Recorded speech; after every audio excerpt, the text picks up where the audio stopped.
¿Qué tal? Bienvenidos a esta nueva edición de Detrás del Mensaje. Un gusto, como siempre, recibirlos en este espacio, como siempre, dedicado al análisis de las distintas coyunturas que se dan en México y en el mundo, desde el ámbito de la comunicación y, por supuesto, de la política. Y para mí es un gusto compartir este espacio nada más y nada menos que con Dulce Ramírez. Dulce. Mucho gusto, muy bien, muy feliz de estar aquí Perfecto. nuevamente. Pues, Dulce, pues entramos a los temas.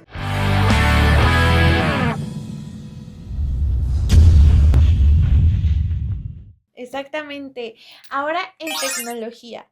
Adiós MTV. La cadena anuncia este cierre.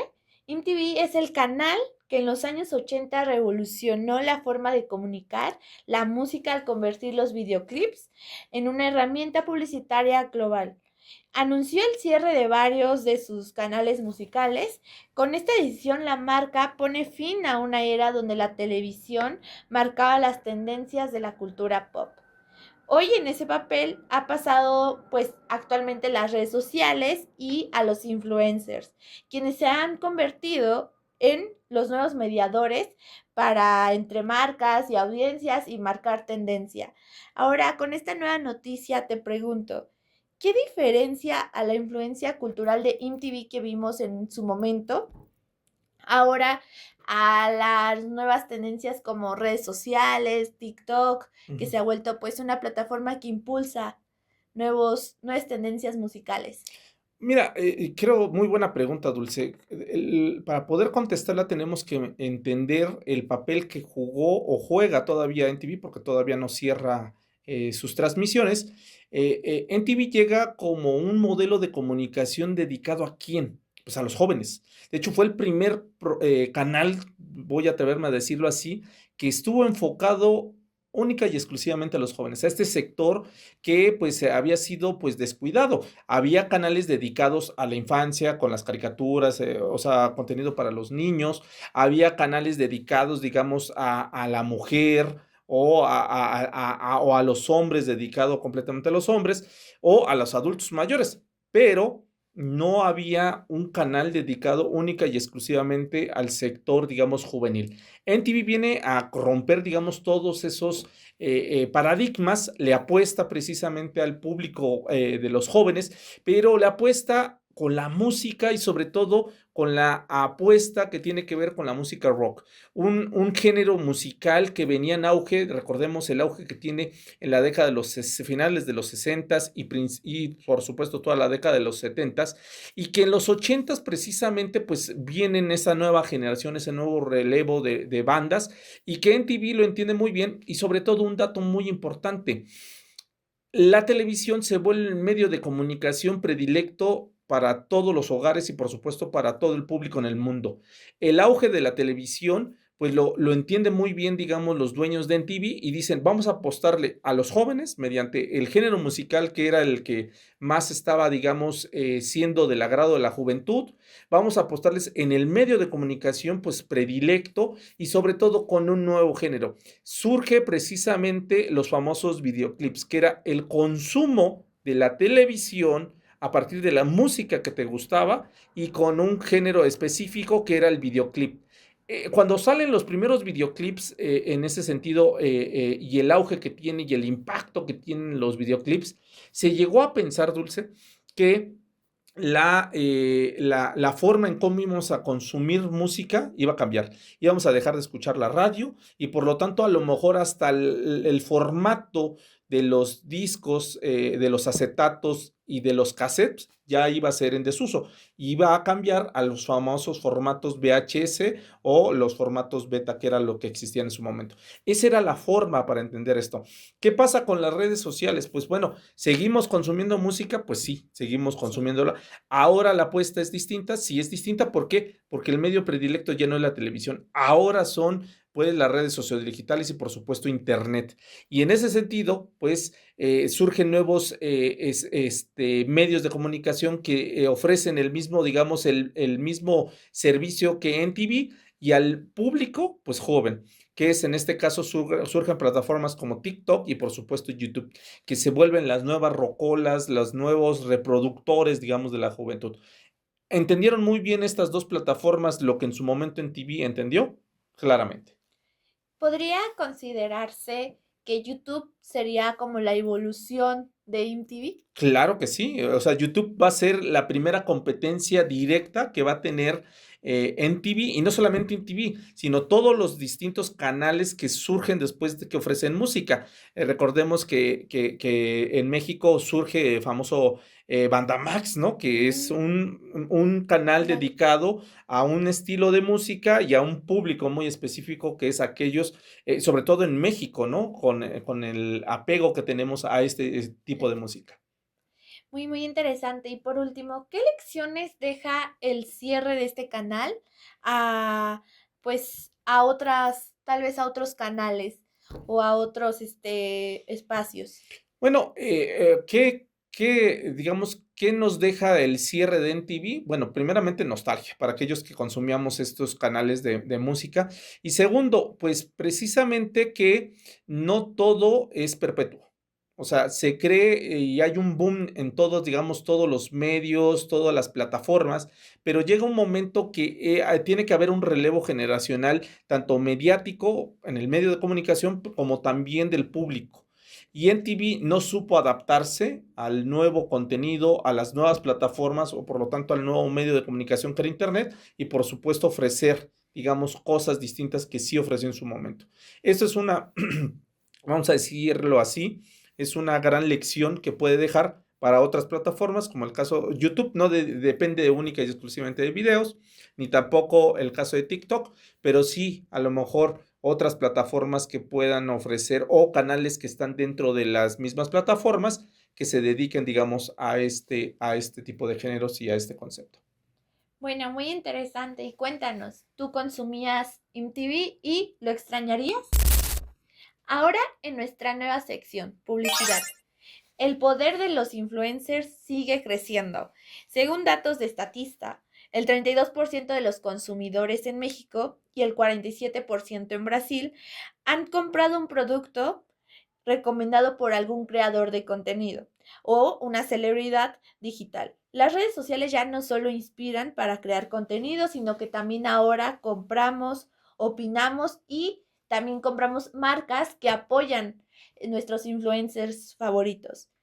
Sin embargo, este poder también puede usarse de forma negativa. En los últimos días, el médico influencer Mr. Doctor reveló una presunta campaña pagada en la que varios creadores de contenido habrían aceptado dinero para hablar mal de la marca Electrolit, pues afectando pues obviamente la reputación de esta marca y de la farmacéutica. El caso pone sobre la mesa un tema clave para la industria publicitaria, la línea entre la influencia auténtica y la manipulación comercial. ¿Hasta qué punto los influencers han reemplazado los medios tradicionales para como voceros de las marcas, ¿no? Mira, creo que los influencers no solo han, digamos, ya reemplazado a los medios tradicionales, o sea, la prensa, la radio y la televisión. Esto derivado precisamente del poder y la penetración que ha tenido Internet. Según datos de la Asociación Mundial de Internet, 5 de cada 7 personas en el mundo tienen acceso a Internet. Y esto lo ha vuelto también en el medio de comunicación predilecto en el mundo. Entonces, bajo esa lógica, pues ya supera, digamos, a la televisión, a la radio y por supuesto a la prensa. Y si a esto le sumamos que hoy en día no solamente hay una superación en cuanto a penetración y a número de personas que lo consumen, sino que a esto le debemos de sumar la credibilidad que están teniendo actualmente las personas que están difundiendo información en Internet versus los medios de comunicación. Estamos hablando de una suerte de desprestigio hacia los periodistas especializados que trabajan en los medios de comunicación frente a aquellos pues que a hoy en día pues que han ganado cierta reputación. ¿Por qué? ¿Por qué han ganado reputación? Porque saben conectar muy bien con las audiencias, Dulce. Tienen muy buena comunicación, digamos, ante la cámara, o en este caso los dispositivos digitales. Hacen contenidos muy bien dirigidos a las personas que consumen estos contenidos y sobre todo entienden el medio de comunicación que es Internet. Eso pues les ha generado, los ha conferido, pues que tengan mayor credibilidad y por lo tanto mayor impacto y mayor número de seguidores. Esto pues lo pone en desventaja precisamente a los periodistas especializados o inclusive a especialistas en el tema. Y en ese sentido, personas que a lo mejor no dudemos de las credenciales, que bueno, hemos tenido casos de personas que se dicen doctores, veterinarios, arquitectos, ingenieros, y que después cuando se revisa, digamos, si realmente tienen o cuentan con estas credenciales, vemos que no cuentan con ello. Entonces, bajo esa lógica, hoy en día, uno de los problemas que se está enfrentando es ello, pero esto no opaca, digamos, a personas que sí tienen, digamos, las credenciales y que ha potencializado estos medios. Ahora, a esto hay que sumarle la libertad de expresión que tienen. En los medios de comunicación era pues muy cuidada la comunicación formal, la comunicación pues vertical en todos los sentidos, que hay un guión, está muy bien estructurada y todo eso. Y de este lado, pues bueno, vamos a decirlo así, hay personas pues que tienen mayor libertad al grado de que pueden utilizar lenguaje pues que antes no se presentaba en los otros medios de comunicación, y también hay que decirlo así, muchas de las personas pues improvisan a veces el discurso que dan y no digamos hay una referencia, hay una investigación exhaustiva o en determinado momento un guión o un especialista que cuide el tratamiento de esta información. Bajo esa lógica, pues tenemos pros y contras, y esto es lo que está derivando precisamente en cierta popularidad, pero también cierta negatividad ante el fenómeno que estamos viviendo de los llamados influencers. Con este último comentario se me viene la siguiente pregunta. ¿Debería entonces regularse la publicidad que hay dentro de redes sociales para proteger al consumidor? Claro que sí, de hecho en México hace unos años se presentó la iniciativa, la famosa ley influencer, en donde no se iba a regular, digamos, los dichos de las personas, sino aquellos que tuvieran que ver o estuvieran relacionadas con marcas, productos o servicios que ofertaran, digamos, los influencers. Entonces, bajo esa lógica, lo que sí iba a hacer es por protección también de salud, o de ciertos servicios, porque no sé si le ha pasado a la audiencia, que a veces uno va y compra el producto que oferta el influencer y no era lo que tú esperabas. Y dices, híjole, pues te sientes defraudado. ¿Y a quién ¿Y a acudes? quién le reclamo? ¿A ¿A quién la le reclamas? marca A o la al marca, influencer? al influencer o a la plataforma inclusive. Bajo esa lógica se presentó esa iniciativa que no prosperó porque precisamente toca elementos que tienen que ver con la libertad de expresión, porque ciertamente, pues se dice, a ver, ¿cómo vamos a saber si esto es pagado o si es real? Entonces, Sí, ahí tenemos la delgada línea sí. entre decir muchos, no, pues a mí nunca me pagaron, nunca me pagaron. Pues, ¿cómo compruebas que no pagaron? Pues es que no hay un depósito, no hay una transferencia, pero a lo mejor el pago se hizo en especie, o sea, con dinero en efectivo O o producto. coproducto, etcétera, etcétera. Entonces, en ese sentido, pues esta ley que pues podría beneficiar, digamos, a las audiencias y sobre todo también a los consumidores, pues no prosperó por el tema de la libertad de expresión.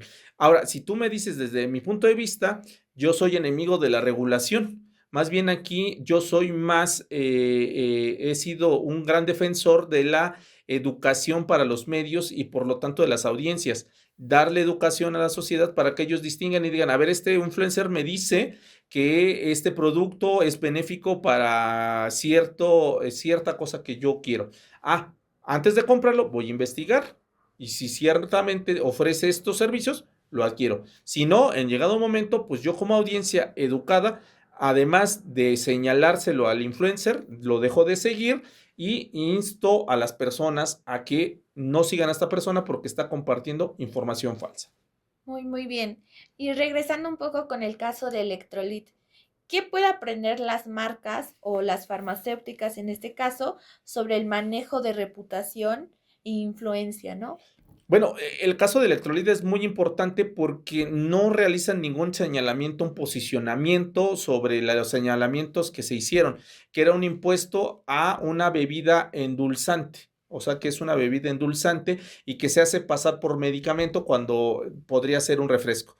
En ese sentido, el Electrolit nunca hizo, digamos, un pronunciamiento, ni tampoco Grupo PISA, que era importante. ¿Por qué? Porque hubo pues estos señalamientos de que de esta campaña orquestada que después se dio a conocer, Hubo todos esos señalamientos, pero la empresa ni el producto dio un señalamiento. Primer punto. Segundo punto, no se ve claramente que no hay un manejo de crisis. O sea, estas empresas que son farmacéuticas no tienen precisamente algo que tenga que ver con básicamente con la control y manejo de crisis en comunicación. No se observa. Y tres, el cuidado de su imagen pública. Todos estos señalamientos, en buena o mala medida, afectan la reputación de la empresa y del producto.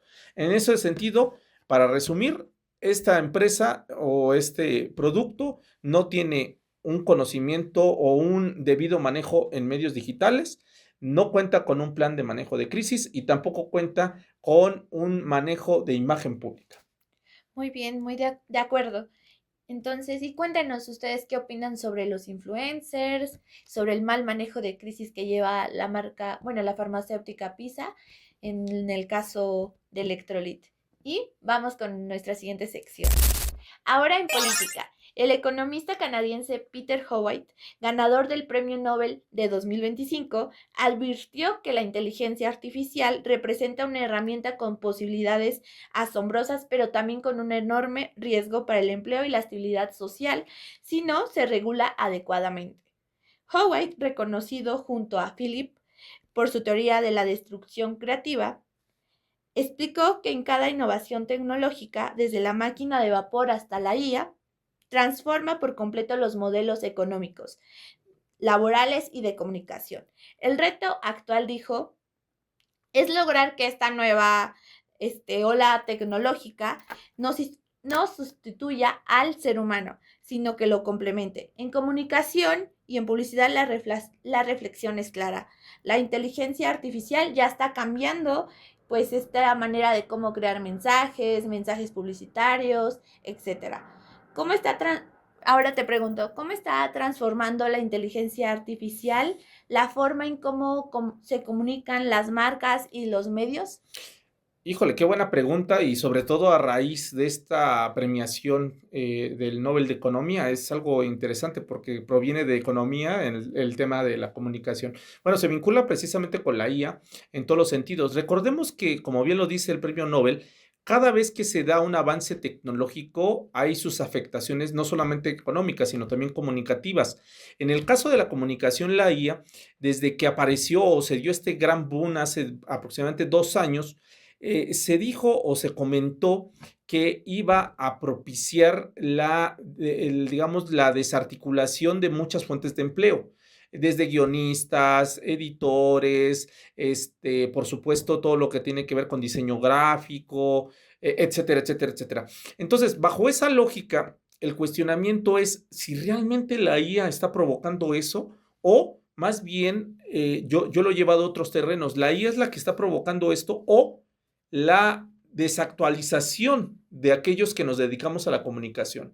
Porque tú puedes tener las habilidades, pero de nada sirve tener las habilidades si no tienes también el producto. O viceversa. De nada sirve tener el producto si no lo sabes operar. Entonces, bajo esa lógica, esta revolución que está dando la IA nos pone o nos debería de poner a pensar en el terreno. Es necesario una reactualización de aquellos que nos dedicamos a la comunicación para evitar precisamente eso que está señalando el Premio Nobel de Economía, que es la afectación en la pérdida de fuentes de empleo, pero también hay una afectación porque va a generar nuevas fuentes de empleo. Aquellos que sí sepan utilizar la IA, pues van a ganar, digamos, esos espacios laborales que antes ocupaban, digamos, aquellas personas que, pues, se dedicaban a ello. Bueno, en ese sentido, la reflexión yo lo llevaría a ello. Es necesario una reactualización por parte de aquellos que nos dedicamos a la comunicación frente al desarrollo de la IA, por supuesto.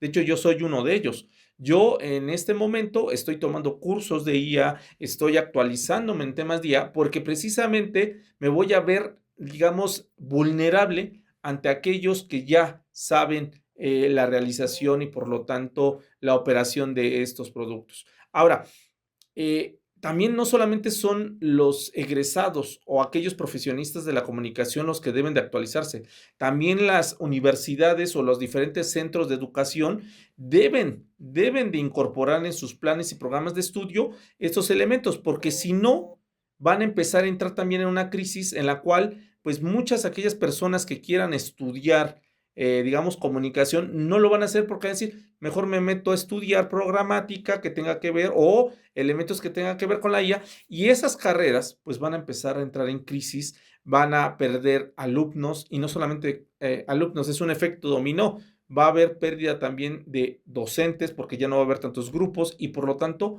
van a llevar inclusive a la desaparición, o pueden llevar a la desaparición de una carrera, pues, que en llegado momento vivió momentos de gloria. Sí, además es muy interesante cómo con la llegada también de Internet se dijo lo mismo, ¿no? De Sí, ahí. de hecho, cada vez que hay un avance tecnológico, se dice exactamente lo mismo.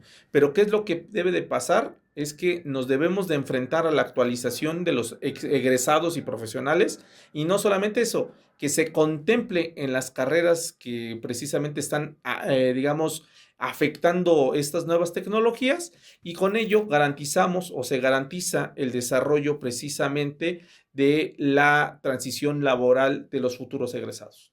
Pues muy, muy interesante. Y desde otro punto de vista, por ejemplo, qué les puedes aconsejar a la parte de los consumidores que vemos que estamos en redes sociales y nos topamos con algún video que está creado por la IA? Hay algunos muy evidentes que son creados, pero hay otros que no. Pues yo siempre he dicho, no solamente ahora con la IA, sino desde que se desarrolló Internet, hay que dudar de todo aquello que veamos en Internet, y ahora hay que dudar de todo aquello que consideremos fue producto de la IA. Bueno, muchas gracias. Y finalmente, pues, ustedes, ¿qué opinan sobre este tema y lo que mencionó el ganador del premio Nobel? Ahora vamos con nuestra siguiente sección. En redes sociales, Spotify y Netflix anunciaron una alianza histórica que llevará a los podcasts ahora más populares de Spotify a esta plataforma en formato de video a partir de inicios del 2026, combinando entretenimiento y conversación, creando un espacio donde las audiencias podrán consumir contenido en múltiples, pues, plataformas, formatos dentro de un mismo sitio. Ahora te pregunto, ¿cambiarán la forma en cómo consumimos y cuál sería este plus? ¿Cuál sería? ¿Es bueno este cambio? ¿Es buena esta alianza? ¿O qué perspectiva tienes? Bueno, más bien aquí yo creo que las 2 empresas líderes en cada una de sus áreas, líderes en todo lo que tiene que ver que video streaming, Netflix, y el caso del audio streaming con Spotify, han entendido muy bien que este género del podcast, pues, es un género que actualmente está en auge. Por lo tanto, la fusión y la alianza que están haciendo atiende precisamente ello. Por una parte, garantizar y mantener, digamos, los podcasts más populares en el espacio, digamos, de Netflix y mantener con ello la plataforma de video streaming. Y por otra parte, mantener los podcasts más populares en el caso de los que son de audio, ¿no? Es una fusión muy interesante porque el género pues está creciendo en todos los espacios, por ello nos están viendo y nos están escuchando. Y bajo esa lógica, la alianza pues lo que busca es, por una parte, frenar la competencia de otras plataformas. En el caso de Netflix es quitarle a YouTube, digamos, estos podcasts tan populares que se han realizado, digamos, en esta plataforma de video. Y en el caso, digamos, de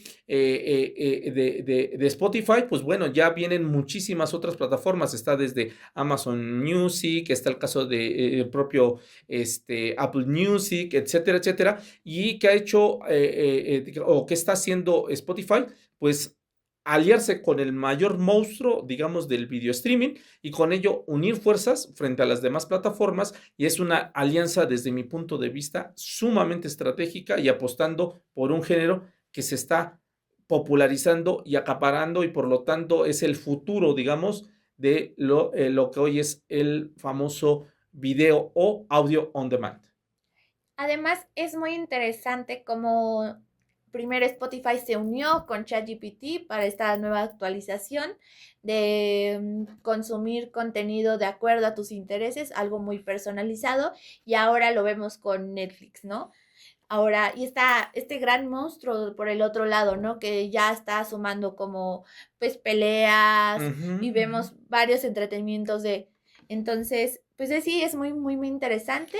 ¿Y cómo se benefician los usuarios con todo, con Y estas alianzas que vemos? bueno, a ver, lo comentamos la semana pasada, justamente con la alianza que tuvo Spotify con ChatGPT. Ahora lo hace con Netflix o la anuncia. De hecho, Spotify es muy interesante cómo se está moviendo en todos los ámbitos. La apuesta a la inteligencia artificial, pero también no descuida en lo que tiene que ver con su género, que es el famoso audio on demand, ¿no? O bajo demanda. Lo hace con, digamos, con Netflix. ¿Por qué? Porque recordemos que desde hace mucho, no mucho tiempo, hace unos meses, Spotify permite ya también subir los podcasts en video en su plataforma. O sea que si tú lo quieres ver y escuchar, no hay ningún problema. Si nada más lo quieres escuchar, lo escuchas. Y se alía con nada más y nada más con Netflix. ¿Por qué? Porque es la plataforma con mayor número de usuarios en el mundo. Y esto le va a permitir que aquellos lugares donde no llega Spotify pueda llegar. Entonces, es una penetración doble en todos los sentidos. Aparte, garantiza la calidad de los podcasts más populares para que sean más atractivos. Y ojo, Spotify está entendiendo muy bien que puede convertirse en la plataforma de la música del futuro. Lo que MTV en su momento fue, ahora Spotify lo quiere hacer con el formato del video incluido. Pues sí, exactamente. Entonces, y cuéntanos, ¿cuál es tu opinión sobre estos dos gigantes? Por un lado en streaming y por el otro pues en podcast, música, etc. Y por último, nuestra sección más divertida, las recomendaciones de la semana, tanto una serie o alguna película. Cuéntanos. Bueno, tenemos dos recomendaciones para esta semana, Dulce. Primer lugar, en serie, pues hay una serie que la verdad en esta semana me cautivó por diferentes ámbitos, sobre todo por mi profesión que me dedico a la comunicación. Es una serie que está en la plataforma Netflix que se llama Pepsi, ¿dónde está mi avión?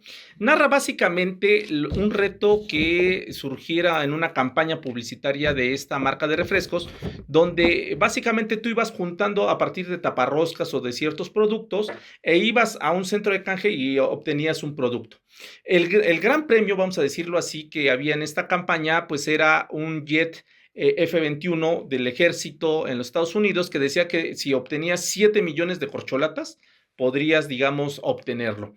Una persona, pues muy inteligente o muy, Abusada. pues abusada, vamos a decirlo así, muy bien, abusada, se puso a hacer cuentas, decir, a ver, ¿cuánto me sale cada Pepsi?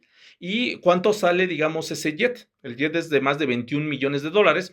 Y en ese sentido hizo las cuentas y dijo, si yo reúno las 7 millones de taparroscas, más o menos son 750,000 dólares. Pues buscó patrocinadores para que se juntaran, compraran todas las taparroscas o todo el producto y decidieran pues decirle a Pepsi, ahora me entregas mi jet. No les quiero contar más porque ahí está el desenlace de esta serie muy entretenida, pero que narra por una parte el poder, digamos, que tiene la publicidad en la década de los 90s y 80s con un producto que es Pepsi, y por otra parte habla del poder de las audiencias. En ese sentido, esta primera recomendación en materia de series, pues es la que vamos a tener esta semana.